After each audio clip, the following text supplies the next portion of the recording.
Welcome to Stories from the Center of the Universe, the podcast about the human experience.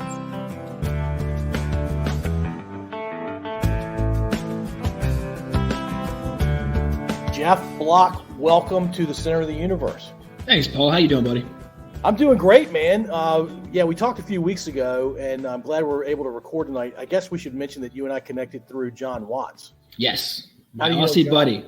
John is a great guy. John and I go back years and years.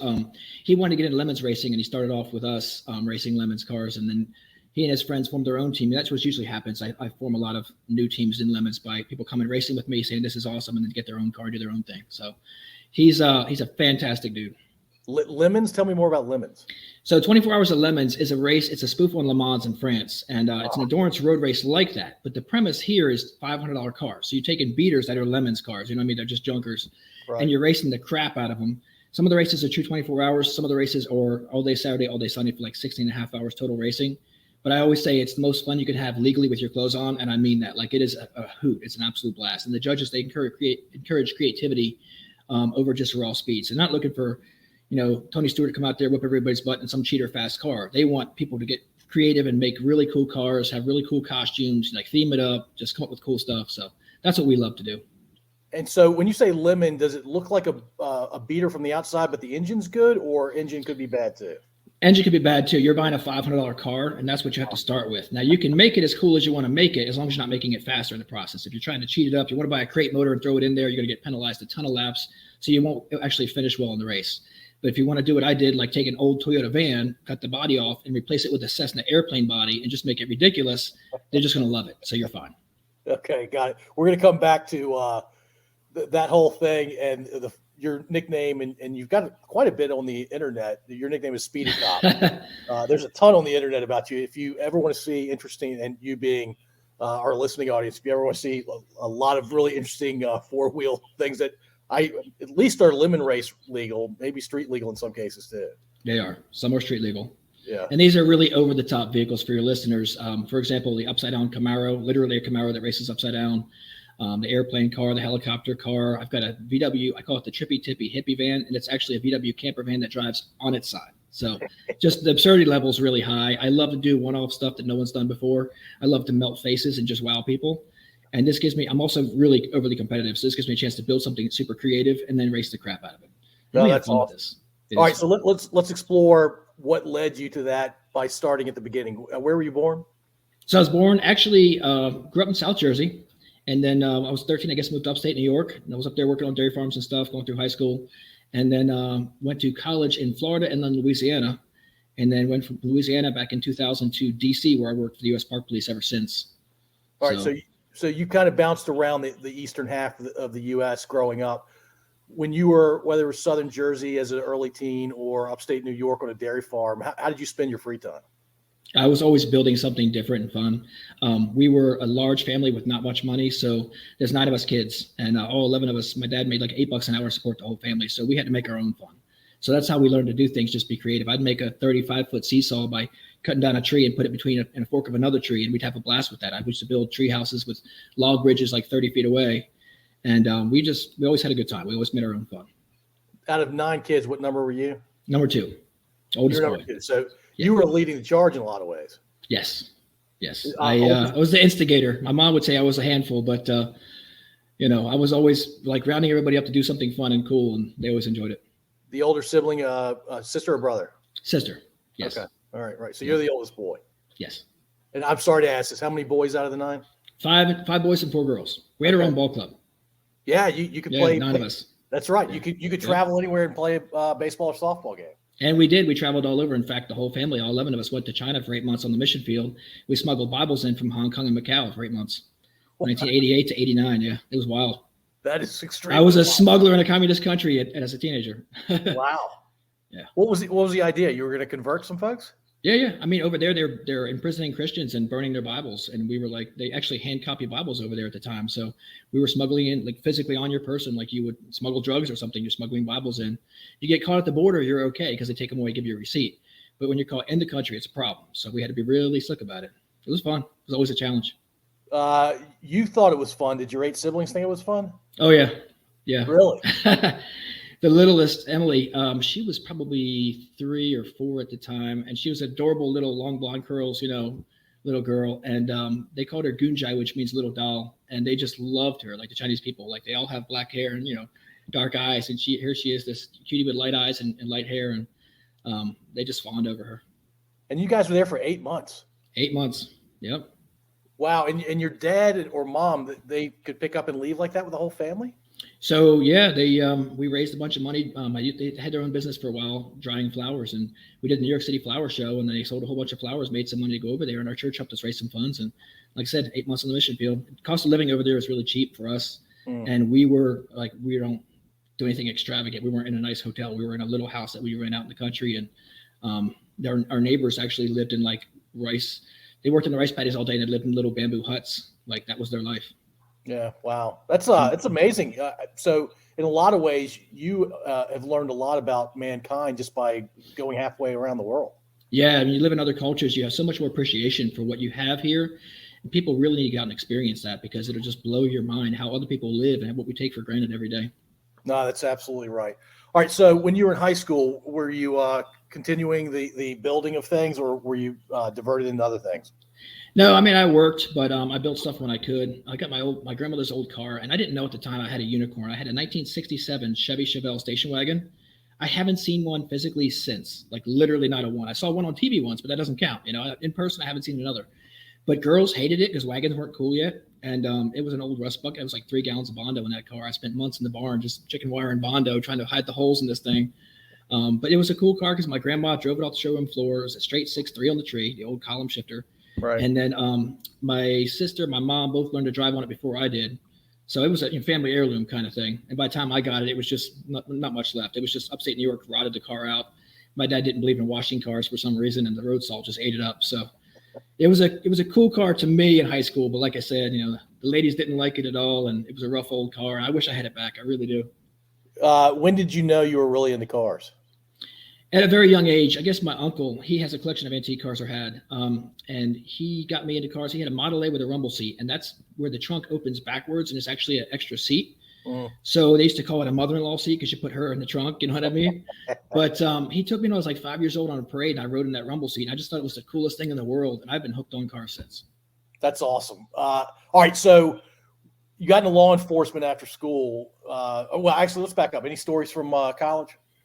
So the usual college experience. This is back when you could haze, freshmen for fraternity, initiation and stuff like that. So I'm in Florida, and I'm like doing dumb things to get in this frat. I'm eating, a big bowl of jalapenos, which I was burning at both ends for 3 days. It wasn't fun. Swallowing live goldfish and stupid stuff like that. And that school wouldn't let us play contact football. We had to play flag football. So I was actually really fast on my feet. That's part of the Speedy Cop, talk fast, run fast, drive fast, And I would collide with other people. And my last name is Bloch.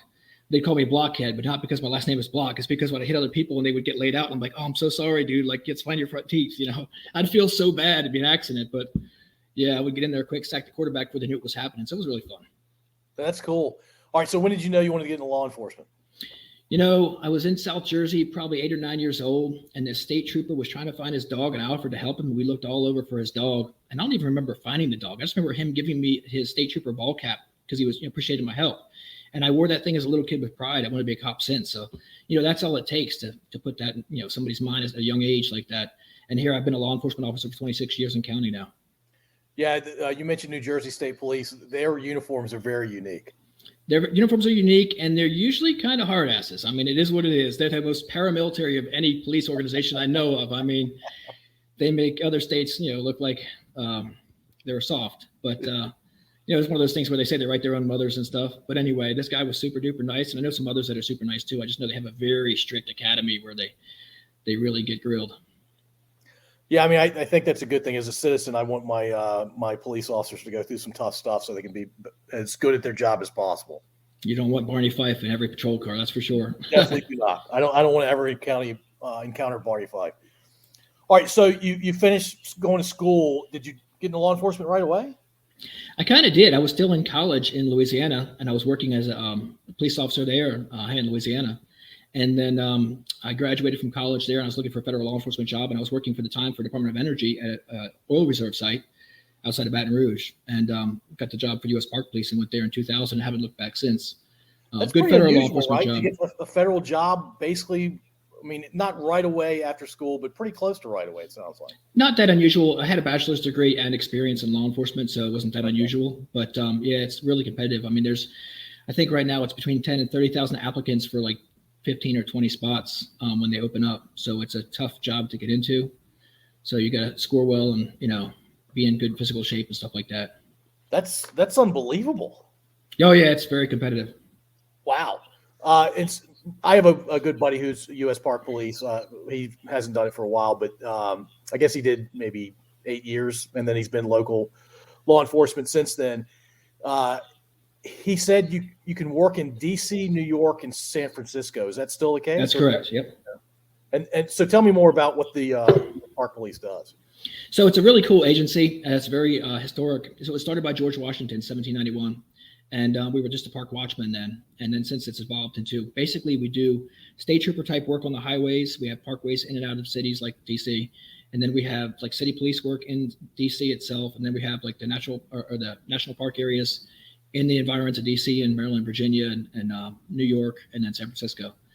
So the Presidio and stuff in San Francisco, some of that area. And then New York City, we have Battery Park and things like that, and Statue of Liberty, Ellis Island.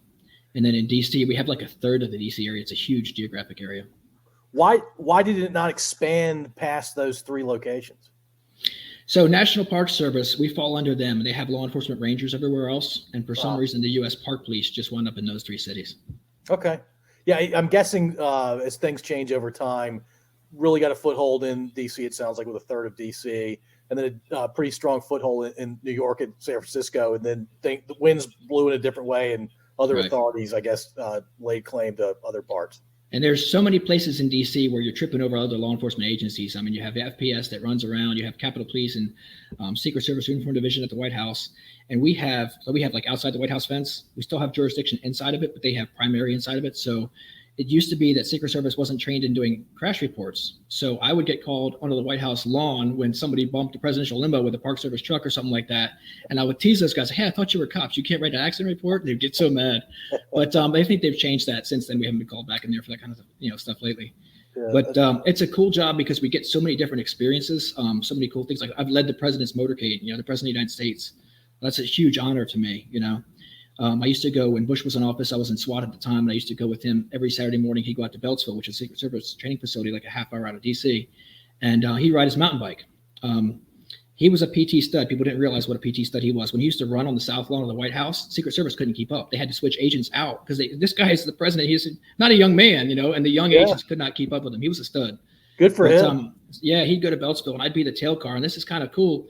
I'd drive a 454 powered Chevy Suburban SWAT vehicle with a big armored front bumper with a 12,000 pound winch on it. And that was my SWAT take home car, and I would be the tail car of the motorcade. Well, these were off the record movements. In other words, we didn't shut down every intersection. We would come to stop at lights and everything else because it's off the record movement. So you had like 3 black Suburbans in the middle and he'd be in one of them. Then you had the other Secret Service nondescript vehicles. You had a police car in the front, a police car in the back, and we just kind of no lights, no sirens, just roll. But then we'd go through like 695 into DC. You got 5 or 6 lanes to travel. I couldn't let anybody up next to his motorcade because they might ram his vehicle. Right. So I had to take that 454 Suburban and swerve left and right across all lanes of travel and keep anybody from going past me. And that's a really fun thing. I mean, it just is. I'm a car guy. I get to drive like a maniac. You know what I mean? It's just a good time. What was the total weight of that? Oh, gosh, that thing had to be 9,000 pounds. It was a big truck. 4+ tons. Yeah, swerving back and forth. And for those who try to run up to the vehicles to peer inside to see who was in it, because there was clearly something going on. Somebody's in a motorcade. Right. We'd get out with M4s and tell them, get back. And oh, I'm so sorry, like freak out mode. But there must be a mayor PC in there. Tourists leave their brains at home. I swear you get the dumbest people. They're probably perfectly smart the rest of the year, but they come to DC and they just lose their minds. Like they just no common sense whatsoever. Like, you just pulled in a handicap spot, sir. I don't see a handicap placard. Oh, I didn't know. I'm from New Jersey. Like the big handicap sign didn't give it away. I mean, this really happened. They look had a lady. Jersey. Had a lady. I'm inside the Washington Monument. Now it's 500 feet up to the observation level, and you're inside the stone monument. You've probably seen the Washington Monument, right? You have little windows at the 500-foot level. So in that elevator going up, there's all the cool carvings and stuff inside, and the elevator slows, and the glass goes from cloudy to clear, because otherwise the floors open by and make you sick. It's like argon glass, electrical current goes to it. It's kind of cool. So the elevator slows, the glass goes clear, and you can see the car base inside the monument. I had a lady straight face ask, are we looking at the inside of the monument or the outside? I mean, these people are out there, they walk amongst us. She wasn't giving that a ton of thought before she opened. Listen, never a dull moment either. Yeah. Oh man. All right. So tell me the funniest thing that ever happened with you involved as a park policeman. Oh wow, I'll have to think about that one. And you can start with funny. You can start with most harrowing, most memorable. However you want to answer that question. So people always like my story, and I'll try to give it to you the short version. I had a car chase, but it wasn't your usual demographic. This was a car chase with what appeared to be an old white lady. And it was a flat out ridiculous car chase where she fled at high speed, reckless as all hell, and then drove at me at high speed and then drove into oncoming traffic at high speed. So I'm on the side of the road behind a disabled vehicle. I got my overheads on because the tow truck's loading up. I want to be safe, right? And I see in my rearview mirror. Now, this is on southbound George Washington Parkway before the 14th Street Bridge, which is the big highway that goes into D.C. So that right lane is all backed up for like a mile. People trying to get into DC. It's 9 o'clock in the morning. It's rush hour. My guys are either in court or called out sick. So I'm like by myself. I'm the shift supervisor. I'm a sergeant, but I'm sitting there, nobody around. And I see this Explorer come flying up, slam on the brakes, pop the curb behind my police car that's sitting there with the overhead lights on, like hop over the hard curb, drive over the grass, drop off the curb, and go up the shoulder at high speed. I'm like, I got to look at the driver because she went right behind my car. It looked like an old white lady. I'm like, what is this person doing? Now, I back up, I get up behind her, and I turn on I have my overheads on, turn on my siren for a second, and she sees it, and you see her exasperated, throw her hands up, and she puts her right blinker on. We're at the top of this ramp now, merging into traffic. So she's going to pull over, no problem. She's reckless. I'm going to find out why she's reckless. All of a sudden, she floors it, and she's going. And the traffic is like leapfrogging, so she's swerving between cars, missing them by inches, and she cuts across it's like 5 or 6 lanes of traffic there, and hits the exit ramp to go back northbound, the park we just came off of, away from DC. And I'm like, I can't believe she's running. Like, what is this woman doing? So I get on the radio, I give a license plate and all that stuff, and I'm chasing her, and I'm calm, cool, and collected. I'm right on her bumper. I feel like I'm in a lemons race, I'm just staying with her. She's driving that nice Explorer. I'm driving a Ford Crown Vic, but it was a quicker car. So she gets up to where Spout Run Parkway bears off on the left there. There's 2 left lanes and 2 straight lanes. If she goes left, right away, she's going to be in Alexandria. There's traffic lights and crosswalks. It's rush hour. That's all kinds of bad. But if I can herd her and keep her on the parkway, she stays northbound on the parkway, and there's like miles with guardrails and stuff like that where she's going to be, I have time to get somebody else to me or get her stopped or whatever. So I get up alongside her, I'm coming up, and I'm like pointing at the shoulder, like, pull over. And she grimaces at me, and she swerves at me. And I'm like, oh, crap, like nosedive, panic brake. She missed me by an inch. I'm telling you, it was so close. And I'll never forget this. I see it in HD in my head to this day. As she's braking this Explorer, she's swerving hard left at 70 miles an hour. That's not a good idea in a tall center gravity vehicle like that SUV. So her vehicle starts to rotate around. It starts to tip over, and she catches the right rear tire on the far curb line, which is a little low curb for the Spout Run Parkway there, and pops the right rear tire. And it goes from being on like 2 wheels about to go over, it spins around, it comes back on all 4 wheels on the road facing me, now on the right rear flat. So I didn't hesitate. I pulled right up, almost touching nose to nose, and I jump out, and I gun face her because I don't know what this woman is doing, but she's a maniac. She just tried to ram me. At 9 o'clock in the morning. 9 o'clock in the morning, rush hour. I said, get your hands up. Might have thrown an expletive in there. You do that under stress in police work. Sure. And she's like freak out mode. She puts it in reverse and she floors it. Well, people back away from us all the time during these chases and stuff. First thing everybody does is turn around. Nobody wants to drive backwards. They turn around. So I'm running after her, hoping to yank the door open and get her, get throw it in the park or pull her out of it, whatever I have to do, get the keys, something. And she just high rate of speed backwards on this flat up the parkway in reverse. And I realized I'm not catching this lady because she ain't turning around. So I turn around, sprint back to my car, gun in hand like an idiot. I get back in the car. I remember hooking the shifter with my wrist because I still had the gun in my hand, pull it down to drive. I'm holstering up, and I haven't buckled up or anything yet. I'm starting to accelerate forward because I'm going to go after her. And I holster up, and I look up, and she had braked, and now she's coming at me at high speed. And I'm like, what? Like, this is just going to shit so fast. Can we say that on your show? Okay. You're good. So, now she's driving at me the wrong way on the parkway on that right rear flat. She's coming right towards my vehicle, and I'm like, that time stands still for a second in these moments. You know what I mean? That's a moment of clarity where I think things through in like a millisecond. Like, all right, she's got a higher center gravity vehicle. I'm in this Crown Vic. She's in an Explorer. She's going to take out my radiator, my hood, deploy my airbags. I'm not buckled up yet. Probably break my nose. No biggie, but it's going to suck. But I won't be able to continue after her. And who knows where she'll go from there. Or I can try to get out of the way, and then I can still be in the chase. I thought about it for a split second, and like whipping the wheel to the right, trying to get out of the way. I get out of the way. She misses me so close that I went back later in that day over and over. She had to have hit me. She was too close. It was a sheet of paper past my driver's side of my car. She had to have hit me somewhere. She never did. Now she's going on that right rear flat at a high rate of speed into oncoming traffic, 9 o'clock in the morning, George Washington Parkway towards DC, but in the outbound lanes. And all my comm cool and collected has just gone out the window. I'm trying to get the mic that was in the center console to go out in the radio as she's southbound, northbound lanes. And the mic is now on the floor. My duty bag came out of the seatbelt in the passenger seat, fell on top of it. That's 50 pounds of gear. I'm pulling that cold cord for the mic and it's not pulling out. So I had to turn the radio in the car off, turn my portable radio, my hippo, and I'm like, she's southbound the northbound lanes. Like all the cool is gone now, all the comm. And it's funny because the lieutenants argued about it on scene later. Like, was I right for chasing her or wrong for chasing her? If my lights and siren are giving warning to people while she's driving towards them at high speed, I'm helping. But if I'm chasing her and pushing her, then I'm hurting. And they argued about it. There's no right answer. Like, you're wrong either way with this kind of situation. So she actually swerved left to meet to avoid an oncoming car, and she swerved left on the right rear flat, right in front of me, swerved across all lanes of traffic, didn't hit anybody. Absolute miracle. Just missed every other car, hit the far curb on the other side of the road, and flipped her SUV on the side. So now she's on the right side. Chase is over. That's, a huge relief on my part. She never hit anybody. Don't know how, but she never hit anybody. So I jump out and I run over, and there's a pit bull looking dog in there barking its head off. I'm like, oh, it just gets better and better. And she's standing on the passenger door. She's a little woman, like 5 feet. She looks like an old lady. And she's freaking out and trying to find something in the car. And I'm thinking weapon. At this point, this lady's been so desperate. She's trying to ram me. She's fleeing like crazy. I don't know what's going on with her. So I'm gun out again, right through the windshield glass. And I'm like, don't you move. And she turns around. She says, I give up. So I had looked in the distance. All the traffic stopped. They're all like, holy crap, police chase in progress coming at us, like freak out mode. Everybody stops. In the distance, probably 100 plus yards away, I see a silver GMC Envoy, just totally non-script, but it turns on strobe lights. It's got strobe lights flashing. I see the driver's door open and the guy running towards me, and he's an older gentleman, distinguished looking, gray hair in a suit. But as he's running, his suit jacket's flapping. I see a badge and a gun. I said, okay, I got somebody's backup. Somebody can cover her while I get her out. He runs up, says, can I help? I said, please cover her. I'll get her out. He said, okay. He draws down. I climb on top and I grab her. And at first I said, are you okay? I'm looking for blood and broken bones and everything. She was fine. So she said, I think so. I said, the dog friendly? She's like, yeah. He's like, whoa, whoa, whoa. I'm like, yeah, right. Okay. So I reach down and grab her. Now you bear in mind, the vehicle's on its side after a car chase. It could burst into flames at any moment. You don't want to leave her in there, So I grab her like arms and I lift her up, and the adrenaline dump, you get these kind of things. Like you just get a lot more strength. I just pick her up, set her down. He grabs her, puts her on the ground, and I hop off the Explorer. I get her handcuffed, and she starts with, I'm sorry. I thought I ran because I don't have a license. I thought you were going to arrest me. And I'm like, you did what? Like, are you serious? So he says to me, I see like my backup's finally rolling up. Here they come, my guys are coming up in their cars. And he says, officer, I got to go. He says, are you sure you're okay? I said, yeah, I'm fine. Thank you so much for stopping.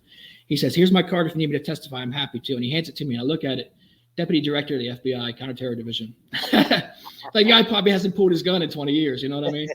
But yeah, that was a crazy story. Like, that's not your normal demographic for car chase in GC. It just isn't. I mean, Well, she was driving like a moron from the very beginning, right? From the beginning. And the long and short of it was, it turned out she was a druggie and she had just made $30 and she was on her way to DC to get that rock. And unfortunately, she wasn't willing to wait for it and went past me. And kind of a sad ending to that story. She went to jail for a year. She pled down and got a year and got back out of jail, got high again, crashed a single car accident on that same parkway and passed. So, wow. I mean, it sucks, but that's the way things happen sometimes. I thought maybe she could turn her life around, just getting clean or whatever, and it doesn't always happen that way.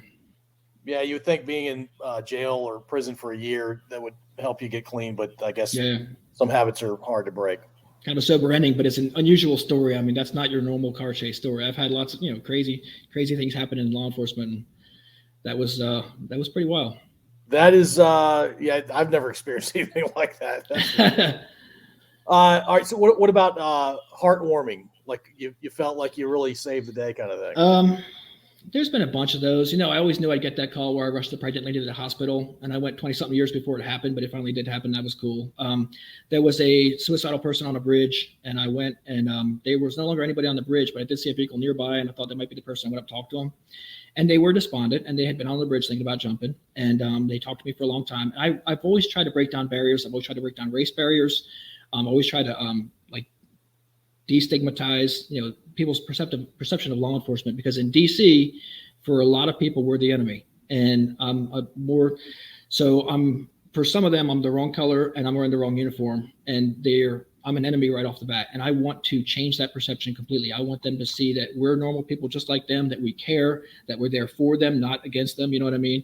And I've been pretty successful with that over the years. I've had a lot of people say, you're pretty cool for a cop, or, you're not bad for a white guy, or wherever in DC. This guy, he was, like I said, very despondent and was thinking about ending it all. And he and I talked for a while, and I gave him my personal number. And I said, listen, I am here for you, dude. You call me if you need me anytime, day or night. If you get despondent again, I said, I'm going to take you to get some help. And of course, we do an involuntary committal for 3 days, that kind of thing, because they're definitely a danger to themselves. But he hit me up a while later and said, thank you so much, officer. You don't know what that meant to me. He said, it meant the world to me. It changed my whole outlook. I got the help I needed. I'm doing so much better now. And it really made a difference. And that moves me. I mean, because that's why we're there. We're not there to be butt heads and write speed tickets and everything else. I mean, 99.9% of the officers I've ever worked with just want to help people. That's why we take the job. So to get to do that, I mean, we do it on an everyday basis, but sometimes it just means more than others, Yeah, I mean, the guy sounded like he was on the verge of taking his own life. Yeah, so when you're in that dark place, I guess you don't take in the big picture. And I mean, it's a permanent solution to a temporary problem, right? Suicide is a huge problem with the veterans. I try to do a lot for veteran charities because we're losing 20 plus a day and it's rough. So like my buddy's charity, Save the Brave, is another one that's doing a lot of good work trying to stop veteran suicide. So we try to do fundraising for them. What's the website for them? Save the Brave. I think it's savethebrave.org. Okay. Yeah, really good stuff. Yeah. Yeah, that 72-hour temporary restraining order it can be pretty powerful at times. Yeah, it can make all the difference for sure. I mean, they don't get the opportunity to leave if they want to. And it helps to steer them in the right direction to get some help. Some people, they go right back to whatever, especially with addictions and stuff like that. Like they can want to change, but it doesn't matter how much they want to change. They go right back to the old habits and things like that. And they don't get themselves in a better situation. We deal with the homeless in DC on an everyday basis, and it's usually the same. It's a combination of addiction and mental illness usually. It isn't just, some people just lose their home, lose their job or whatever and get into a financial, dire strait. But some people it's that mental illness and addiction combination that just puts them in a bad place. And you can Narcan them and save their life and they get mad at you for taking their high away, Like yeah. You stopped breathing like 2 minutes ago. Like your heartbeat was gone. We were doing CPR on you. Like you're really mad at me right now, but they're not in their right mind to think clearly on that. Yeah, I mean, I imagine there are various levels of not being in their right mind. Have you seen stories where folks that are mentally ill and homeless but are able to get to a stable place and mentally they end up being better off, or is it just they're sort of doomed to being homeless and mentally ill? You see those stories. I just wish they were more common. We tend to deal with the same people where we know them by name after a while, and we know I would know people's social security numbers. I've processed them, arrested them so many times for similar offenses or the same offenses. You know what I mean? Yeah. Some of them you see after you've locked them up, and they're like, "Oh, I don't want no problems with you, sir. I'm good. I'm behaving." And then some of them have it in for you from day one. I mean, we had one gentleman we all knew his information by name. We locked him on a regular basis. He was a drunk that would get, rowdy and cause problems. And he would say funny things that would crack us up. Like, I'm a black man. Don't shine your white light on me. Like it's nighttime. What are we going to shine on you? I mean, but he was a character. But it was weird because you'd see him sober and he was a completely different person. Like you'd never know this nice gentleman is the same guy that you were fighting last night, Yeah. But he loved to fight cops. And whenever we get his name over the radio, like start another unit because he's going to throw down. Sounds like it was kind of a sport for him. Drink a few and then have an altercation. Tie one on, fight some cops. Yeah. But in DC, they're back out of jail before we're done the paperwork. It's just the way, the nature of the beast, I guess. It's frustrating for us. Like I've arrested the same guy twice in the same shift, processed him, got out, went back. I think that was just a simple no driver's license deal, like no insurance kind of thing. And he didn't drive an illegal car and stuff. And we processed him, charged him with no license. And then we're driving back to the station a couple hours later and we're following a vehicle. And we're like, isn't that the same? It's the same dude. He drove back to the station to get his property because his girlfriend, he said, couldn't follow his directions well enough. So we arrested him again. I mean, dude, if you're not going to learn, we're not going to. Right. Not going to pretend we don't see it. Out an hour and a half later. Yeah, that's just the way it is. Especially now, it's gotten a lot worse. I mean, they just don't hold them. It's hard. It seems to defeat the purpose, right? It really does. Yeah, that's why violent crime is so high. Yeah, it's getting worse across the country. Scary times. Yeah, super scary. Well, that's why I'm glad I live where I live. Yeah, me too. That's why we moved to Tennessee. It's wonderful here. Yeah, we'll talk about Tennessee in a second. So did you ever have to? You've obviously drawn your weapon. Did you ever have to discharge it? I have been fortunate in that I have not. I've come close enough. Back in the 90s when I was a city cop in Louisiana, 96, I guess. I was close enough that I was still carrying a revolver at that time, and the hammer was coming back on the revolver. Wow. We had a little 20-year-old dealer that we knew sold crack. He sold almond chips to a couple, told him it was crack. Looks like crack. They tried to smoke it, didn't get high, got mad. He got his gun. She drove. They went back to kill the dude. And I guess they shot at him and missed, and he freaked out and called us. Now, we knew who he was. We knew what he was doing. But it's midnight in the hood, in a bad neighborhood. And it was a dark street with the big bright street light overhead, like a little ways away. And he's telling us they're in this gray Hyundai. She's driving a black female in her 50s, black male passenger seat. He's got a black revolver. He tried to kill me with it. This guy's in freak out mode. Here comes that same Hyundai right then, and we're like drawing down on it, screaming at it. And there's the light from the street light was glaring off the windshield. We couldn't see through the windshield to see what they were doing. So we're just inching up, trying to get a look. Well, she's got her hands to the ceiling, shaking like she doesn't want to get shot. She's like, I give up, don't shoot me. And he's glaring at us like he wants to kill us. And he's got one hand he put up to the ceiling real slow and one hand between his legs in the dark down there in the car. And he's just glaring at us. And he's just like, we're waiting for him to come up with that gun. Like, I'm telling you, I already had the tension out of my trigger and I was, hammer easing back because I'm ready. And it turns out he's paralyzed down that one side and couldn't raise that arm. And we got up close enough and look in. Can you imagine if he'd have twitched and we just shot him, how terrible that would have been? I mean, this is your worst case scenario. And these things happen. I mean, it's easy to second guess and armchair quarterback. We call it Monday morning quarterbacking, law enforcement. But it's so easy when you have all the facts to judge. It's so hard when you're in that situation, in the dark, in a high-stress environment with the guy behind you that's hiding behind you yelling, he just tried to kill me. He's got a gun. That's him, freaking out. We found the gun. We had the guy. We arrested them both. We took them back to the station, and she, honest to God, said, now, how do I press charges to get my money back from buying them bad crack rocks? Spontaneous utterance much? It was, you can't make this stuff up. We had one call where it was a call for a naked guy. And here's the thing about those calls. Usually people smoke PCP. It makes them really hot. They take their clothes off. And not only are they really hot, they're naked right in the city. Yes. And then they're superhuman strength. It takes 4 guys to take one person down because they're tearing their muscles and don't know it. It's absolutely ridiculous, the superhuman strength they get. You get that call for a naked guy at 7:30 in the morning on Rock Creek Parkway in DC, and you show up, and there he is on all fours, crawling around. He looks up at me, and he cocks his head to the side, and he growls, like a wild animal. He growled at me, and I'm like, oh boy, be a live one, And so I said, I'm looking at him. I'm like, are you a lion? He goes, yeah. Like he liked the idea, I'm like, okay, he's just mentally unwell here. So I was hearing the Benny Hill music in my head, we were chasing him around. Here you are, I have commuters. Now, Rock Creek Parkway is 4 lanes, but it's divided with grass in the median right there. Right. And in the mornings, all 4 lanes are inbound. The evenings, all 4 lanes are outbound to get traffic in and out of the city. So you have 4 lanes of commuters, 2 lanes on either side of you. Everybody stopped because it's gridlock traffic, and they have a show now. There's a naked guy with police chasing him around. And we kept trying to grab his arms. He was really fast. And you grab his arm, and it's soaking wet. He's been rolling around. The dude's got grass clippings all over him, and he slipped right out of your grasp. And this just looked ridiculous. Here we're doing this. We finally get him arrested in handcuffs. We get him over to the ambulance. We're trying to find a blanket. And he's thrusting his hips at my buddy Mike and like, oh, he likes you, Mike. People can't unsee this. You know what I mean? There's not enough eye bleach to go around. I think some people would pay a lot of money to see that. Well, I guess there is that, yes, but not a lot of people, but yeah. Not this guy, yeah. But yeah, this stuff, like I said, you can't make it up. I'll have to write a book one day. I've got thousands of these stories, and they're all true. And people will hear some of them and call me a damn liar, and they're absolutely all true. Like Mayor Marion Barry. Remember Marion Barry? Mayor for life, sure. 5-time mayor of DC. Yeah. So he went to jail. Remember the whole bitch set me up thing, the FBI sting.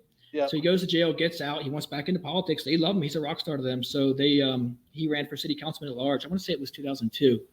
And I had arrested 3 crack dealers with a bunch of freshly cooked crack. So my coworkers transported those dealers to the station to start the processing while I followed their vehicle that they were in to our seizure lot, because we'll get a warrant. We'll take the vehicle down the rest of the way, because if you have a whole bunch of fresh cooked crack, you might have a whole bunch more hidden in the vehicle somewhere. So that's what we would do. We would seize the vehicle, impound it, get a warrant, take it apart, that kind of thing. So I'm following this vehicle back on the tow truck. I have to say chain of custody. Basically, I maintain visual contact with the vehicle the whole time. So nobody can say, oh, defense attorney can't say they put drugs in it after the fact.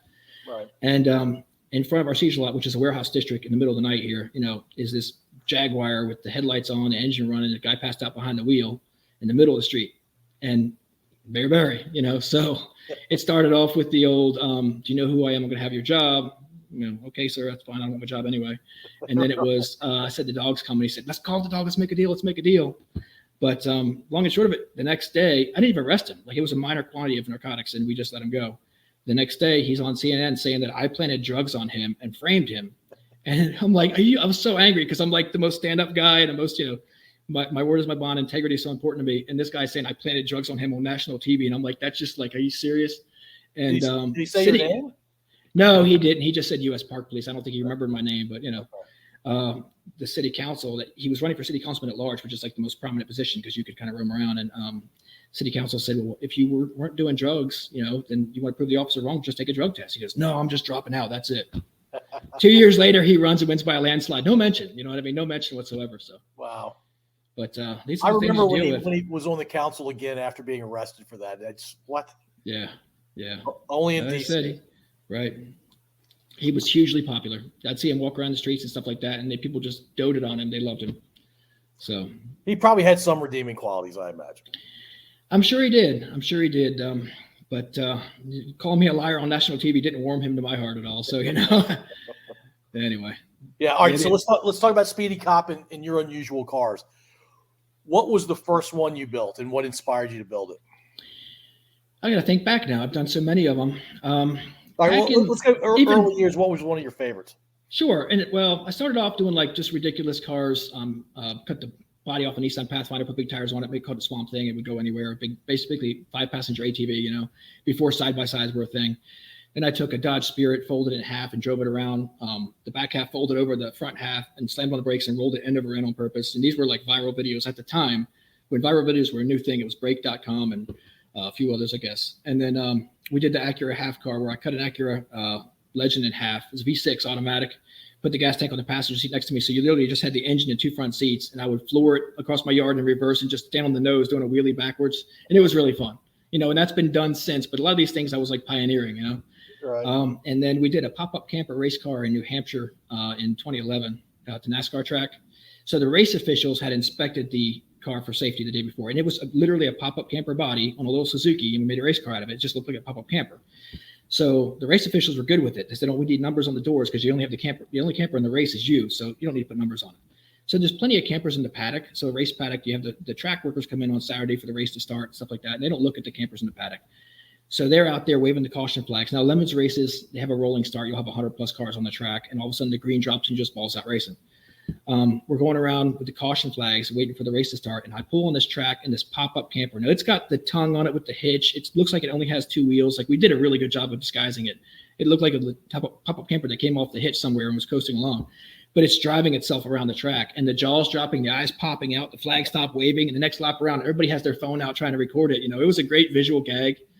I know some automobile writers wrote about it saying I stole the show from Audi in Germany. They were releasing a multi-million-dollar Le Mans prototype car or whatever, and some camper in New Hampshire stole the show from them. It was kind of funny, but that was one of the first like face melters that we did, and then we followed that up. We did the airplane car. We did some more mundane stuff like the Jurassic Park Explorer and the Wagon Queen family truckster from Vacation. So those were just movie car clones. They're just cool stuff I liked, so we did it. But, can we talk about the plane? Yeah, sure. How did you acquire the plane? So I looked for a long time. I was searching on the internet, searching boneyards in like Nevada, and I'm in Maryland, clear across the country, trying to find a decent, intact sleek airplane fuselage. And I'm finding single engine Cessnas for $10,000 that have no front cowling, no engine, no door, no gauge. It's like not enough plane to work with there. And I knew what I wanted, like a twin engine plane with a sleek fuselage that I could trim down and make a race car out of. So this was my idea in my head I wanted to do. And I finally said, let me start checking local airfields. I'm having no luck online finding something I can afford that'll work, I went to the closest airport, all those months of searching, like 5 minutes away was this old airport. And the guy says, I got 2 old planes out back. And the first one's the same story, single engine, no cow, nothing. The second one was the plane I have now. It's a Cessna 310, which is a twin engine aircraft. Now it had no tail, no engines, no fuel tanks. It sat 40 years abandoned. There was animals living in it and stuff. It was in really bad shape. It was never going to fly again. Matter of fact, like the feces crowed the floor to the point where I could take my finger and push through, the aluminum was that soft. But it was $2,000. It still had the instrument panel with the gauges in it, and it was the perfect fuselage for this. So after 40 years of being parked and then it was going to be sold for scrap, he was selling it to me for scrap value. We turned it into something that for the last 9 years, it's been on Good Morning America. It graced the pages, had a centerfolding car and driver. It was in Smithsonian Air and Space magazine. Like it's been all over the U.S. Leno actually drove me the upside down car, but he wants to drive the airplane, he told me. And this thing, it's been all over the country. I've taken it to Comic-Con San Diego. I drove it around Hollywood. I drove it to Las Vegas. I drove it to the Grand Canyon. I've had it at the New York City Auto Show, driving around there and stuff. It's been everywhere. I've taken it to the White House. Secret Service didn't want to let me in. I had my badge. I'm like, no, I'm allowed in here. And like, well, this is an airplane, so I get it, because the last time a Cessna was that close to the White House, bad things happened. But still, you can screen it. It's a big empty aluminum tube, Yeah. But we have a ton of fun with it. I mean, you take something junk and you make it. We like to recycle, repurpose, and reuse. You take junk and make it incredibly cool. And then what I try to do, like I've taken the plane to schools and given talks to kids, and I love that stuff because I love to inspire. I don't just like to melt faces. I like to inspire. Nobody taught me to do the stuff I do. I'm self-taught. So if I could do it, trust me, anybody can do it because I'm not special. You know what I mean? Like if you have an imagination and you have a will, like buy a welder, play with the settings. That's what I did, and figured out how to weld and figure out how to fabricate. I used to buy the manuals for cars and read them till I could figure out how to work on them. And now we have YouTube, which tells you how to do everything. So it's so much easier now. But yeah, these kids like to hear that. They'd like to know that, hey, they can do cool stuff too. All they have to do is use their imagination, their creativity. So that kind of stuff is what I love. That's what I live for. Yeah, imagination and will to get it done. That's really all you need. And, yeah. Well, and then perseverance of the will, right? The yes. will has to keep going. Yes. You mentioned some of the things that you had to do at a high level, but can you walk me through start to finish, you finding a vehicle and then everything it took to actually get it to its final state? So it's tough for my teammates because what will happen is, and this isn't a one-man show at all. We have a bunch we call it Speedy Cop and the Gang of Outlaws. The Gang of Outlaws are a bunch of friends that come over, just willing guys. Some of them have skills, some of them don't have much. They just have willingness. But we do this as a group. We do it together. It's guys and gals.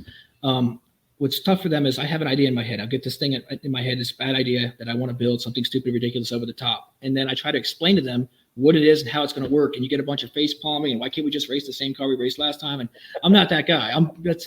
We've already raced it once. It's done. You know what I mean? It's old news. So it's on to the next thing. And it's hard for them to envision what I see.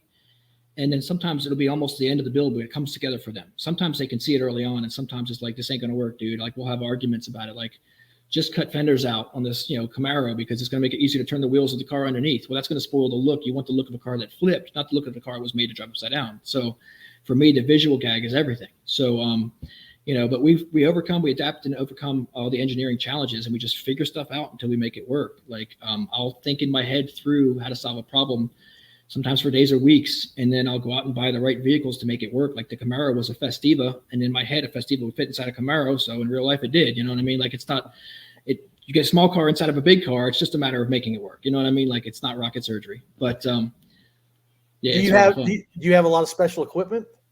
No, in fact, most of this time I've just had like a regular MIG welder, and then I bought a plasma cutter, which is a fantastic tool to cut metal with and stuff. And I bought a little mobile 2-post lift. Now I have more equipment than I used to. I actually bought a 10-foot sheet metal brake. We haven't used it much, but we have it now. But this is stuff anybody can do with hand tools in their freaking yard or garage. Like the Camaro was 3 weeks in my driveway and just on jack stands in the driveway. I mean, anybody can do that, 3 weeks and $1,800, and you make a car that's been on stories and TV shows and stuff around the world, different magazines. And I mean, it's just been everywhere. It still pops up. It still goes viral all the time. It's crazy. And you're not making a ton of money off of this, are you? If I knew how to, I probably would be. Unfortunately, I'm not savvy with that. And this has been a really expensive hobby instead of being like a lucrative second income. But we're going to change that. Now that I'm going to be retiring from law enforcement, it's going to be full-time automotive stuff. I'm going to become a heavyweight in the automotive world, especially in the unique stuff. And I've kind of built my brand over the years with the unique stuff. I'm going to continue with that. That's my bread and butter, But I can actually wheel a little bit. I mean, I've hung with Randy Popes and Tony Stewart and guys like that on the racetrack. So you take that competitiveness and you mix it with the creativity and you have something, I think. No, that's really cool. How cool would it be to make a living, take care of your retirement financially, doing something you love doing? Exactly. It's been the dream for many years. And I mean, I'm just so passionate about it.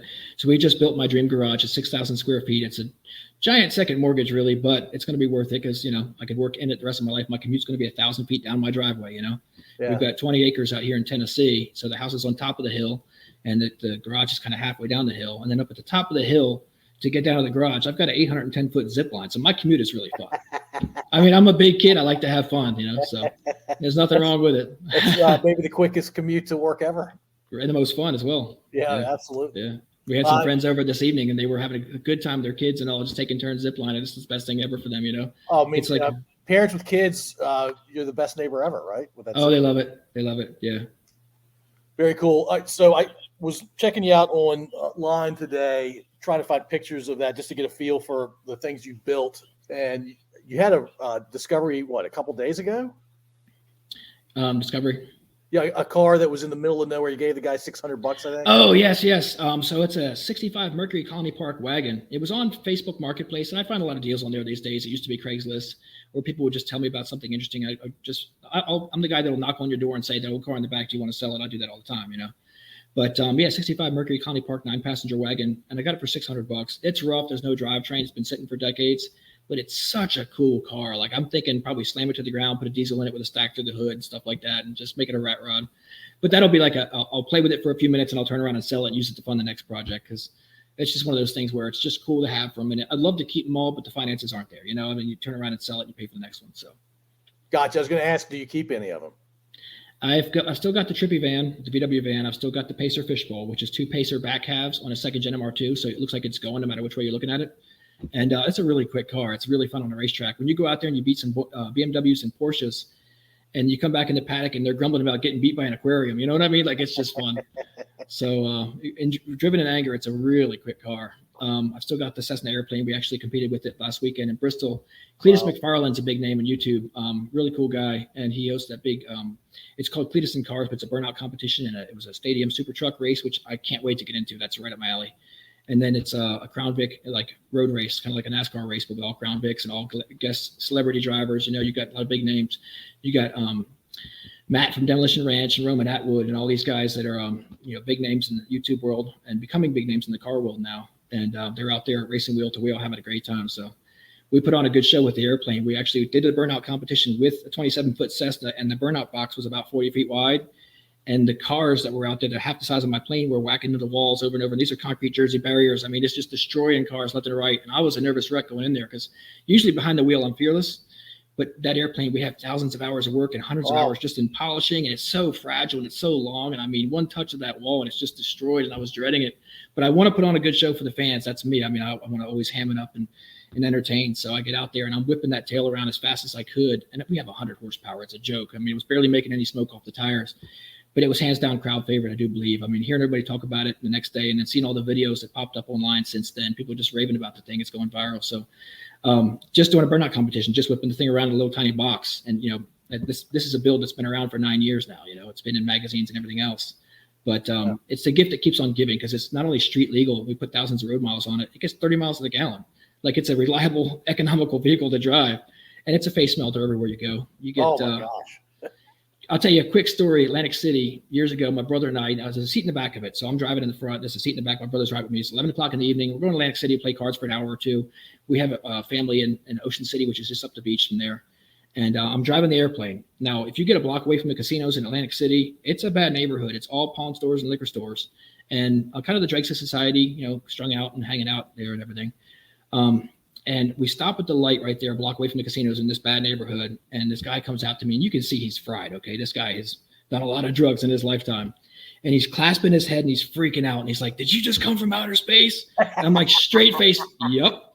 And he says, "Oh my God." He's grabbing his head. "That's awesome." And he's freaking out in the middle of the street. Of all the times not to have a GoPro. I mean, that's 20 million views right there, Oh, so he looks at the plane. He looks at me and he says, "What year?" And I'm thinking, what year is the plane? I get to ask a question all the time. And I just, thinking 1956. And he's like, "You traveled through space and time. That's awesome." Like, total freak out mode. My brother and I are crying, laughing like it's the best thing ever. And no GoPro. Oh. Anyway. I don't think you should travel in any of your cars without a GoPro at all times.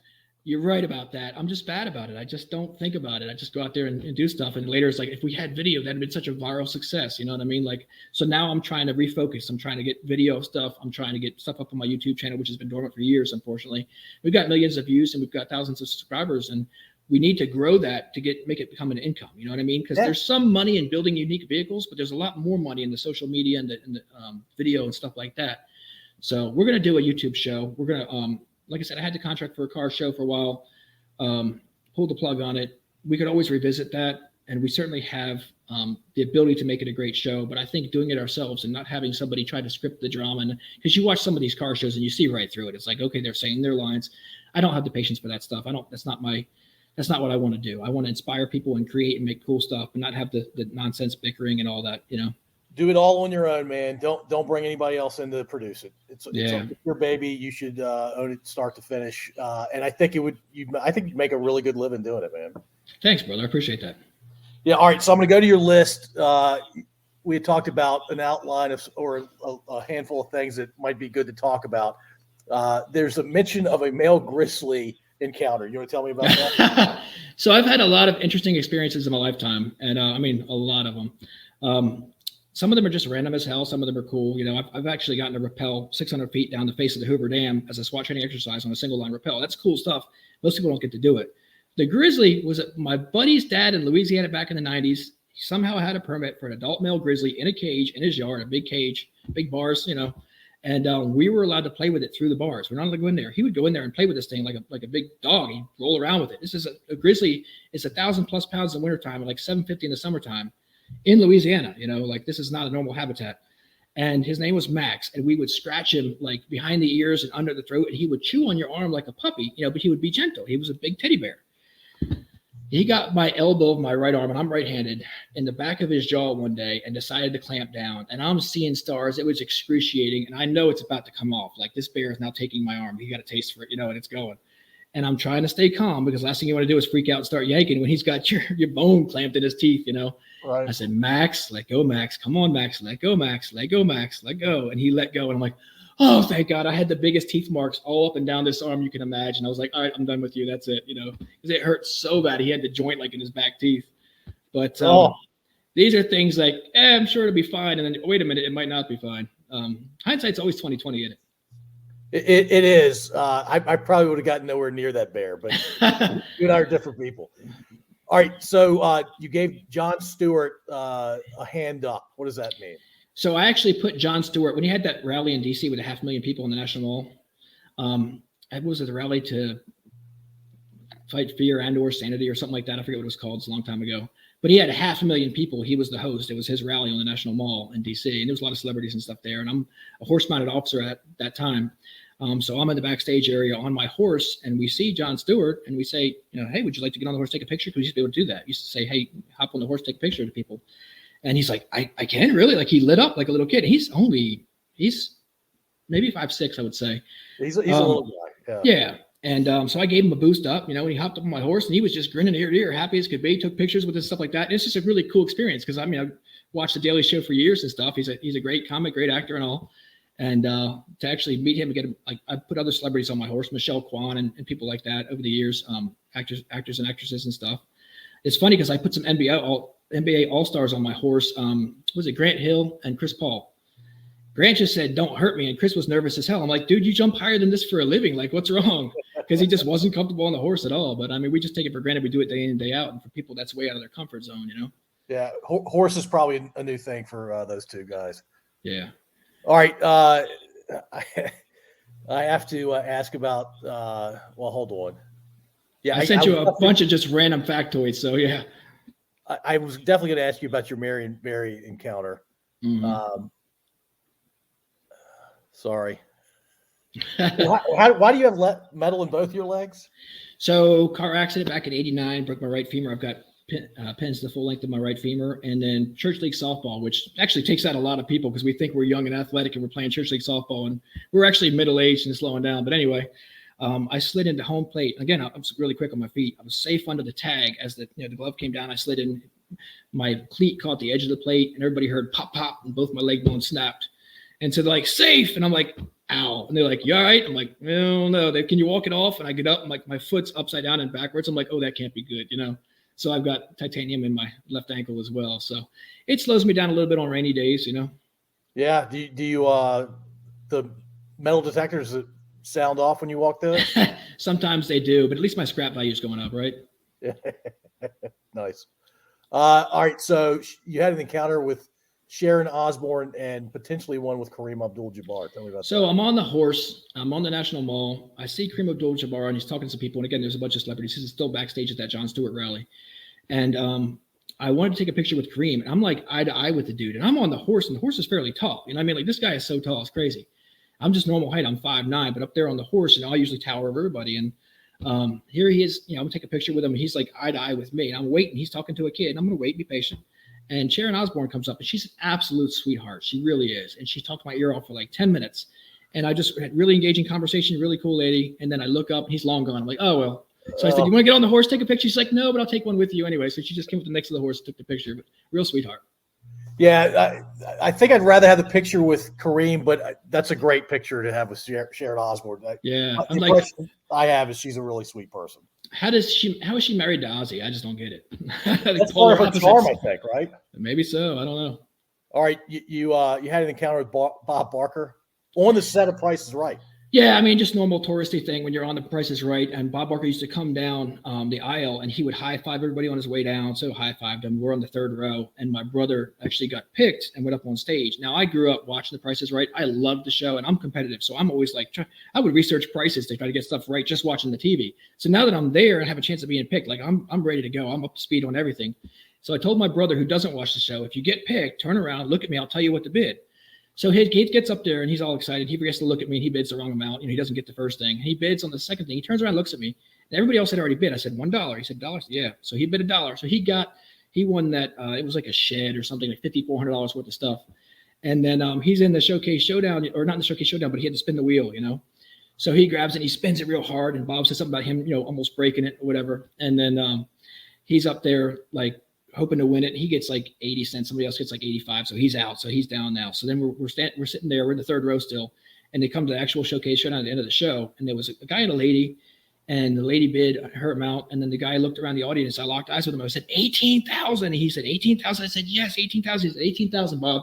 So he won. So he actually thanked me afterwards because I gave him the right amount. But I would have loved to have been on the show myself. But yeah, Bob was a cool guy. Then I went back once more with my sister, and Drew Carey was doing it. And he was really funny, but I don't think he was getting along too well with the network at the time because in the intermissions, he had some things to say. So it was really fun. Oh, yeah. Yeah, he was a bit sore about something. He's still doing it, though. I guess they made up.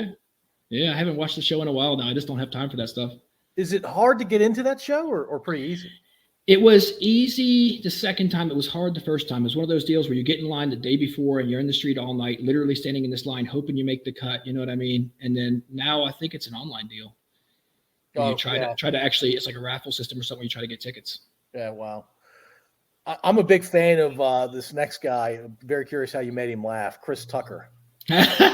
So we were at an event. I think it was an MLK, annual MLK speech, I have a dream speech memorial event that still goes on. And it was a really cool event. And in that event, I actually got to walk Coretta Scott King, to her car, arm in arm. She was, frail older lady. And it took a while to get there. We took our time, and she was just as nice as could be. Just talked my ear off, get her to her car. I mean, that was a huge honor for me, huge honor to get to walk her to her car. And I get back, and I was going through like the gate we had there, and Chris Tucker was coming out. And I said, Chris Tucker. And he like froze, like he's in trouble. Like, please say his name. And I said, never mess with a black man's radio. Remember Rush Hour, Jackie Chan? And he burst out laughing. His boys all burst out laughing because they're like, oh, crap, cop, what's he want? And then, he thought that was funny. It is funny. Anyway. No, well, I mean, Chris Tucker's done a few things, but those Rush Hour movies took him to the moon. He's a riot. Yeah, he's awesome. Yeah, well, he and Jackie Chan together especially, yeah. Yeah. You going to say something? I was going to say I met Chris Rock as well, so two of the funnier Chris's. Yeah, Rock's hilarious and now uber famous because of One Slap. One Slap, which was an exact word-for-word repeat of a prior slap, but we won't go there. Yeah. Staged. 7-minute primetime interview with South African National Radio. How did that happen? That was after the plane came out, and it was viral, and people were talking about it, stuff like that. And I get this call. It's South African National Radio. They would like to interview me, but the problem was their prime time was 2:30 in the morning our time, or 4 in the morning. It was some crazy hour in the wee hours. And they're like, you're gonna have to be, not just awake for this, but ready to talk at length about your creation. And I'm like, sure, no problem. Drink a whole bunch of coffee or whatever, and just set the alarm. And it was a really fun interview. It's just really that's a huge honor for some cop that just cobbles stuff together in his driveway or in his garage with his friends to get to do things like that. I mean, to me, that's just the coolest thing ever. That's super cool, man. Thanks. All right. Last one. And for some reason, this one really catches my attention. It's not famous people, but it does make you who you are. when you were a kid, did you have a job involving cows? I worked on dairy farms, yeah, upstate New York. You had to take your bike a half mile, and then So how many cows yeah. and how much did you make? So I was making $75 every 2 weeks, and it was almost full time. It was a lot of hours every week, and I would get up like 4:30 in the morning and ride my BMX in the dark. I was 14 years old, riding down to the neighbor's house a half mile away. Now, this was the closest neighbor in upstate New York. This is out in remote upstate New York. We were at a half mile in the dark to this neighbor's barn and get these 60 head of cow in there, get started milking them before he'd get out of bed sometimes. And I just thought I was Oprah rich because I was making $75 every 2 weeks. Like I didn't have to spend that much money. You know what I mean? Because bear in mind, family of 11 with my dad making $8 an hour, we didn't have much. So now all of a sudden I had money. I could buy things that I wanted to actually build things with, buy go-kart parts and build a go-kart, things like that. So cool experience, but you learn a work ethic. I mean, if you don't have respect for dairy farmers, you should, because those guys never get a vacation. They're milking year round. They don't get to go anywhere or do anything. And then they're not making much money at it. It's the most stressful and difficult, physically job you can imagine. My hat's off to those guys. Yeah, my uncle through marriage did that for a really, really long time. Humble, hardest working guy I knew.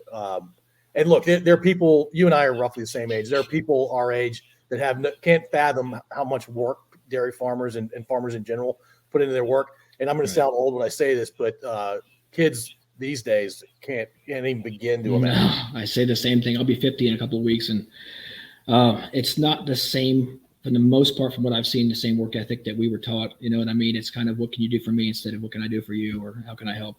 Yeah. And it's concerning for the future. It really is, because you need that work ethic to make society as a whole work. Everybody can't be a freeloader. Everybody can't get a free ride. We don't have to delve into politics here, but somebody's got to pay for it all. And then free money is never free. Somebody's got to cough it up. So somebody's got to move to get stuff done, right? Right. All right. I said that was the last one, but I'm actually going to ask one more. And you go right ahead. I don't know what your answer is going to be here. So a former U.S. Secretary of Defense asked you for a favor. Yeah. And so can you tell me what happened there and what the favor was, or can you? Yeah, sure. So Bill Cohen, a former Clinton SecDef, right? Yep. Super nice guy, good guy. It was a sad situation that led to this, the Holocaust shooting. Remember the shooting at the Holocaust Museum? So Yep. I was one of the first responders to that. And long story short, his wife was there to put on her play. She had a play she wrote called Anne and Emmett, about Anne Frank and Emmett Till. And she was supposed to be in the building getting ready for the play. It was going to be the world premiere of the play. Of course, the building was completely locked down. I'm trying to remember how exactly it worked. She was outside with me, and he was inside, and the building was locked down, and he was waiting on her inside. And he called my cell phone. She gave him my number. She asked me for it and said, "This is SecDef Bill Cohen. I need you to bring my wife inside the building to me." And I'm like, "Sir, with all due respect, I'm so very sorry. We're on complete lockdown. No one in or out. We're still sweeping the building for more potential shooters or whatever. We cannot do that right now. I would love to be able to help you. I'm very sorry, but it's got to wait a little while till we clear up." So I kind of BS with her for a while, waiting outside the building there. And she linked me up later with him. And then we actually got front row center seats to the world premiere of her play. She offered to send a limo. She was really appreciative, even though I was able to help her. I was trying to help her. And so the cousin of Emmett Till, who was in the bed with him at the time, is Simeon Wright. And I guess he's the late Simeon right now. I was seated next to Simeon, center stage, for the play Anne and Emmett that she wrote. That she was, his wife was the former Entertainment Tonight reporter that asked Schwarzenegger some questions she wasn't supposed to, but didn't know. Like, they didn't tell her, don't ask about his father's, involvement with whatever World War II Germany stuff. So, yeah, it was just a huge honor. Like, that came out of just nowhere. Like, you get a call on your cell phone. This is SecDef. I want you to bring my wife in here. Sorry, sir, I can't. Next thing you know, you're on the front rows in this place of honor that I don't even deserve for no way. But it was really cool. Yeah, I don't know what's cooler, telling the SecDef you couldn't help him with his request, or who you got to sit next to. Yeah, and he was the nicest guy. Simeon was. We talked the whole time. We swapped phone numbers and stuff like that after. Just a super cool guy. But the stories he told, like talking to me just right there, about, he was in bed with Emmett Till when the mob came and grabbed Emmett Till out the bed and lynched him, and that was because he offered to buy a girl in front of the soda parlor, soda pop. It was just insane. Just unbelievable. When are we going to stop as a society seeing things in color and just see people as humans? You know what I mean? Like, when? Like, this is ridiculous at this point. I think a lot of people are very good with everyone. It's a small subsection of our population that has still not gotten to the right place. Yeah, but they make the most noise and get the most attention, don't they? They absolutely do. Silliness sells, apparently. Right. Yeah. All right. So we asked this question on most of these episodes, and so you're definitely a good person for me to ask this question. It's actually my occasional co-host question, but I like using it. Imagine you're a talk show host for one night only. You get 3 or 4 guests, one male, one female, one musical act, and if you're into stand-up comedy, stand-up comedian, they can be alive or dead. They can be famous, not so famous. Your show can be heartwarming. It can be entertaining. It can be thought-provoking. It's whatever you want it to be. Who are your guests? Wow. So I wasn't expecting this question. I got to think about this for a minute. No, you're good. It's meant to be thought-provoking. That's interesting. Male, female, music, comedian. Nikola Tesla, Abraham Lincoln. Wow. I don't even know where to go from there. Like, if you want to meet your heroes and have them, I mean, these are people that, Those two are a great show by themselves. Yeah. That's a toughie. I don't even know who else would have thrown in that mix there. You a fan of music? So I'm not a big music person. I mean, I listen to it in the shop and stuff like that, but no, I don't go to concerts and things like that. But That's about what I'm like. I don't go to concerts really. Yeah, like, it's just good background noise for me. Some people, like my wife, will have her earbuds in all the time, and I'm just not that person. I squirrel too easily. My ADHD kicks in, and I'm like, focused on that instead of what I'm doing. So, well, I get it. Yeah, boy, as far as somebody else maybe because he was such a pioneer, and there was a lot of things about him that were interesting. Henry Ford, me being a car guy, and him being the one that pioneered the assembly line, and he used to do a thing where he would actually lore, but I believe it's supposed to be true. He would take prospective employees to breakfast or lunch or whatever, and then watch to see if they put salt and pepper on their food before they tasted it. Because if they did, he thought that they were making an assumption that he wouldn't hire them. If they tasted it first and then seasoned it, he's like, okay, these people are smart. And that's just a random thing, but people like that. I guess Ford was a lot like my mom. Oh, really? They may not make for the most comedic entertainment value as far as a show, but just like, if you're going to call up anybody from the past and just, I'm going to meet some interesting people. I'm going to have some really interesting people on the show. So yeah, those are the names that spring to mind for whatever random reasons. Who knows? Do you have a female guest in mind? So, what is her name that flew across or tried to fly across the Atlantic? Amelia Earhart. Amelia Earhart. Thank you. I was blanking there for a second, but yeah, I mean, what an inspiration! What an amazing story, right? And we still don't know what happened to her, right? We don't know what happened to her, right? The plane crashed and she drowned. There's been tales of wreckage found and like just signs that somebody survived on a island for a while. I think it's all old wives' tales. I don't know how much truth there is to it, but no, we don't have her physical aircraft or anything. But just to be one of those pioneers that did these things, that took that chance, what I mean? Like, it's just so amazing. One in 100 million guts kind of thing. Right. Exactly. Exactly. We can all aspire to that, right? Yeah, absolutely. All right. So last thing, tell us about your family. So my family is just as dysfunctional as you can imagine, with such a large family. I do have 2 younger brothers that struggle with abuse issues. Substance abuse issues, and that's difficult for me, having been a cop for this long and having tried to intervene in some people's lives. They're in California. One kind of self-medicates, and the other has a brain injury that lowers his inhibitions. He had a really severe injury. He's basically dead on the scene of a motorcycle crash. They put him on life support. He was in a coma for like a month. He came back out. He's like 80% now. But I hate seeing them struggle, but they're my brothers and I love them, And so it's so weird because, like, I have a sister that's a realtor in Montana, that's the normal one basically, and I have another younger sister is in the Lake Tahoe area that's owns her own business and very successful. And my brother Sam and he's another good guest for your show. He is the right hand for celebrity chef Jose Andres, World Central Kitchen. So nice. Sam is the director of emergency operations. He is literally the guy who goes and gets everything started, and then the chef shows up, and keeps the ball rolling, and then people, come. But he actually gets there first in the time of crisis, like when the Ukrainian war jumped off here this past spring. He was there on the ground in Ukraine during this wartime, like right off the bat, setting things up in Ukraine, not Poland, where you think it's going to be safer, but in the war zone in Ukraine. Like, he's very courageous. He's got a big heart. This is his life. Like, he used to be part of the Burning Man scene. He would actually build the Burning Man in the desert, which actually just wrapped up, right? Yeah. And he I guess the tsunami in Thailand happened with that, massive wall of water that took out all those, millions of people's homes and everything, and just destroyed so much of that country. And he was there with the other burners at the Burning Man, and they were all talking about, like, man, this thing just happened. It's so tragic. I wonder what we can do about it. Let's just go over there and see if we can help. And they went there and they lived there for a year. Like, he was there for a year just doing volunteer work, helping rebuild homes and stuff like that. And he made that his life. So he started different charities and stuff like that. And he's been in Haiti for the earthquake there, and Peru for the earthquake there. These are 8.0 earthquakes. These things level, like the magnitude. It's not just numerically higher, it's orders of magnitude higher. So it just levels towns and things like that. People lose everything. These are already poor, destitute people. They don't have much to lose. And he goes and he's just got a big heart and does that full time. And that's, like I said, now that he's working for Jose Andres the last few years, he's actually just become friends with Ron Howard, because Ron Howard just did a documentary on this. It's called We Feed People, and it's fantastic. It's like so cool, Sam. Like, you got to meet Ron Howard, and now you're like buddies with him. Like I said, they just clicked together. Are your parents still around? They are. They're both around. Yeah, my dad's in Nevada, and my mom is actually she's in California, but she's in Joshua Tree, like out in the desert. And I want her to leave California because I think a change of scenery would be good for all of them. And I want her to go to Florida because she just loves Florida. I mean, we had ancestors in Key West and stuff, and she used to go there all the time, and that's where she wants to be.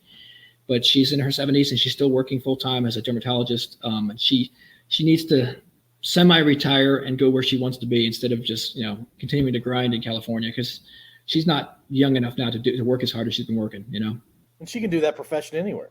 She can, and she can do it part-time and just, here and there. But she's so committed to her patients. She doesn't want to leave her Joshua Tree patients. It's a bunch of older folks, and she finds skin cancers and stuff all the time. And that can, save their life when you detect it early. So, right. And she's like the powers that be want her to just quickly process people and get them out and bill, not scan their bodies thoroughly and find these cancers. You know what I mean? It's a number, not a person. And that's a problem, because we're supposed to be, the medical profession is supposed to take care of us and help us. And not all of her past bosses have been that way. So she just needs to change the scenery, But like I said, big dysfunctional family.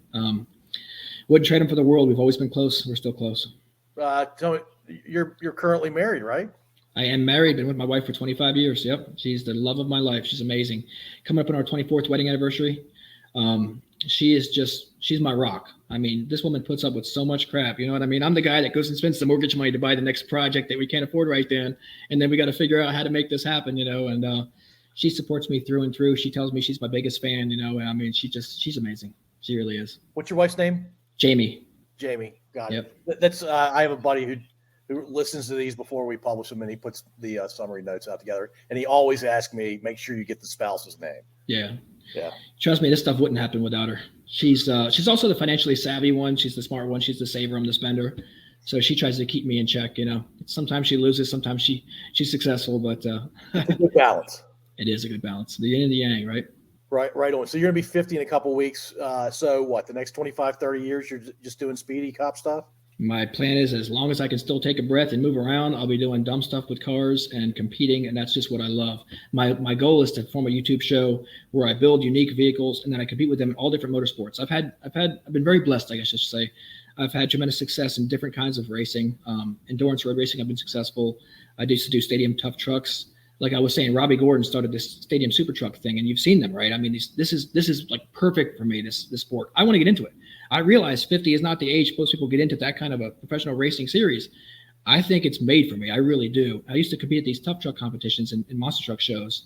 And I've had like promoters tell me I put on the best show of anybody they've ever seen in a tough truck competition. These are guys that do it for a living, because I go out there and I ham it up. When you win, you get the freestyle, and I would hit the cars. You get the 2 rows of crushed cars, and they put the dirt against them. So I'd be in a little stock samurai, and I hit the dirt and go up on 2 wheels and stuff like that. And the crowd eats it up, because nobody else is doing that. So I get where promoters pay me to come back out, because I say I can't afford to stay in the hotel another night. I'm going home. Like, no, you have to be here tomorrow. The crowd wants to see you again. So I've just had a knack, I guess, for wheeling and competing. And I don't want to sound boastful. I've been able to hold my own in a lot of situations and do pretty well. So I want to continue in that vein. I want to build cool cars, which is my bread and butter. I love it. I just love to fabricate and create, and then go out and compete with those cool cars, and then turn around and sell them, and then go on to the next one and make a show out of it. So that is the plan. You are already very well known in a lot of circles, right? My buddies tease me. So my brother Sam's in DC one time, quick story. And he's got 2 young ladies in tow. He's a ladies' man. And there's 2 very lovely young ladies. And I meet them in the middle of the night. This is back when we were able to take people in the Washington Monument after hours and give them a private tour stuff, cool stuff. Take them on the roof of the Lincoln Memorial and all that. No, that's no longer allowed, but it used to be. And so I meet these two young girls. I'm going to give them a private tour of the monument, it's like midnight. And of course, it's closed, so I have to unlock it. I've got my own keys. And they just think it's the coolest thing ever. But as soon as they meet me, they're gushing. And they're like, oh, my God, you have a huge e-penis. And I said, what? Your e-penis is huge. I've never heard this expression. What does that mean? You have a big online presence. Oh, okay. Well, why'd you just say that? So my teammates thought it was hilarious. So I had E-penis on the side of my race helmet. It's still on there. It's been on there for years. It's the running joke. Oh, here's E-penis again. Like I'm like E-famous. You know what I mean? Like you won't recognize me in a lineup, but you'll see my work and you'll be like, oh, I've seen that car before. It just pops up in the most random places. Like I go to Australia, the literal other side of the planet, and I get there. And they're talking about how I have this upside down Camaro that I built, 3 years prior. And they're like, give me the red carpet treatment. I'm like, I don't deserve the red carpet. I'm a nobody. Give me the red carpet treatment. Like, we're so honored to have you. I'm like, why?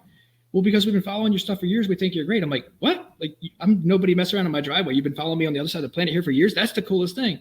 And they said, we've been using your upside down Camaro for advertisements for our racetrack here for the last 3 years. And their boss literally facepalmed. Like, I've never seen a real facepalm before where it wasn't for an act. He's like, you shouldn't have told him that.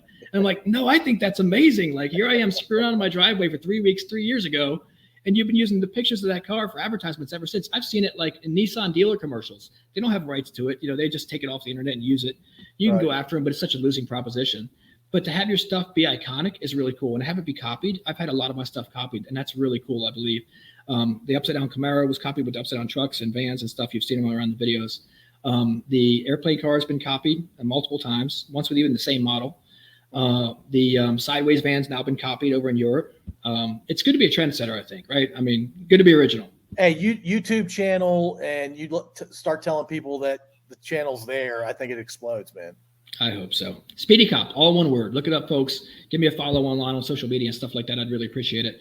I'm looking to grow the numbers to support this addiction / hobby of mine. It's going to become a business here in a few weeks, and I'm really excited about that. I really want it to grow, and I believe I have something to offer that's different from the rest.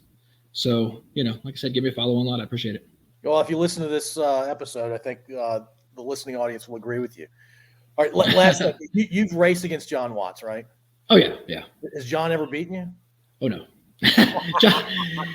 John, so my teammates get mad at me sometimes, and I don't mean to dog him because he's a great driver, and he's now got his daughter into karting, and she is just killing it. I don't know if you guys talked about that because I haven't heard your episode yit, but she is really getting it. And I'm loving the videos on social media. But my teammates are generally, for the most part, in kind of a pack as far as times, and then I'll be like the outlier. And they get frustrated because they are in the same car on the same day trying to do the same things and they can't get there. And what's the seat of the pants feel thing? It's kind of an instinct, you know what I mean? And you have to be at 10 tenths, but still controlled enough that you don't go 11 tenths and lose it and crash out.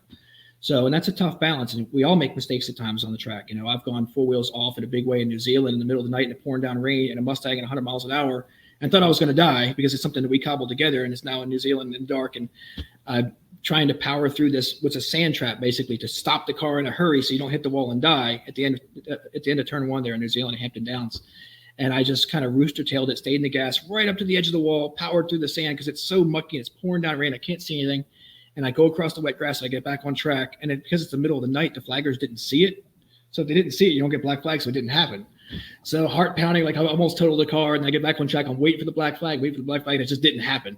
But I mean, it is kind of a knack thing. Like in that race, I was actually beating Randy Popes, and Randy Popes is a legend around the world. The guy owns titles to everything. You can imagine if Corvette wants to set a new track record at Road Atlanta, they call Randy. Randy goes out and sets a new track record. He does that routinely. He does Pikes Peak races. He's a truly legitimate, amazingly good driver, and I've been able to hold my own with him numerous times. So if I can hold my own with those people as a hobbyist, if I'm doing it more often, I might even get better. I don't know. Maybe 10 tenths is 10 tenths, but I would like the chance to see. You know what I mean?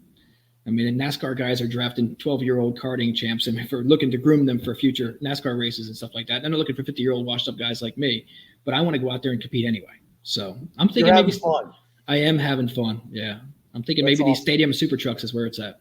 I got to talk to Robbie. That and a bunch of other things, man. That you're not going to limit yourself to that. You're going to be doing all kinds of stuff. Exactly, because I like doing it all. I've been successful with dirt track racing and lots of demolition derbies.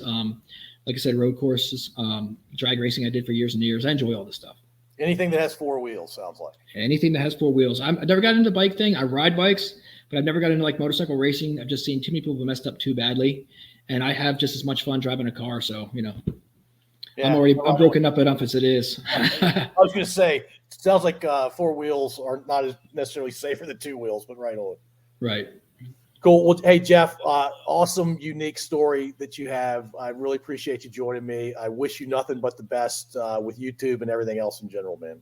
Thanks, Paul. I'm honored that you asked me to come on the show here. I hope your folks enjoyed it. And hopefully we can do some good things in the future. Right on. Thank you for listening. If you enjoyed this episode, please subscribe to wherever you listen to podcasts. We'd also really appreciate if you'd rate and review us. You can find us at SpeedyPodcast.com.